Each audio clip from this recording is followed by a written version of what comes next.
আপনারা যদি কোনো বিউটি প্রোডাক্ট, আমরা আছে না যে বিভিন্ন ধরনের পেজ থেকে আমরা বিউটি প্রোডাক্ট সংগ্রহ করি, অনেকেই আছে না যেমন এক পেজ থেকে এক পেজে ধরেন 5k ফলোয়ার্স আছে, এখন ওই পেজের কাজ হচ্ছে কি তারা কি করে বিউটি প্রোডাক্ট সেল করে।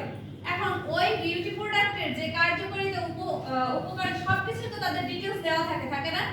এখন ওই বিউটি প্রোডাক্ট ব্যবহার করে কার কি ধরনের উপকার আছে পাইছে, মানে কি ধরনের, মানে তারা স্ক্রিনে কোনো সমস্যা হয়েছে কিনা বা কি ধরনের পরিষ্কার হয়েছে কিনা, সুন্দর হয়েছে কিনা, আপনারা সবাই ভালো জানেন যারা মেকআপ ইউজ করেন।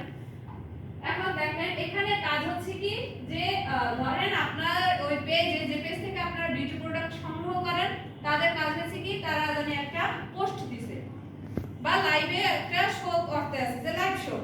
এখন তারা বলছে যে আমার এখান থেকে তাদের পেজ থেকে যারা ধরেন 5k ফলোয়ার্স আছে, তারা যারা বিউটি প্রোডাক্ট নিয়েছে তাদের কাছে অন্তত একটা লিস্ট আছে যে কারা কারা নিছে, অবশ্যই লিস্ট থাকে না।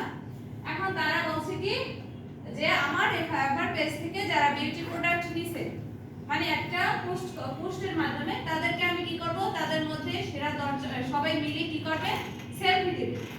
তাদের যে সেলফিটা সুন্দর হবে, তারা মানে অনেক আছে না বলবে যে আপনাদের ডিটেইলস বলেন যে আমার বিউটি প্রোডাক্টটা ব্যবহার করে আপনাদের কি কি ধরনের উপকারিতা পাইছেন, মানে যার ডিটেইলস বা যার সেলফি সুন্দর হবে তাদের কি করবে, সেরা 10 জনকে কি করবে, পুরস্কার দেবে।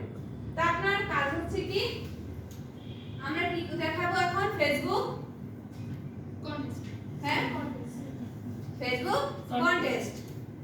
এখন এর কাজ হচ্ছে, এদের ফেসবুক কন্টেস্টের কাজ হচ্ছে দুইটা।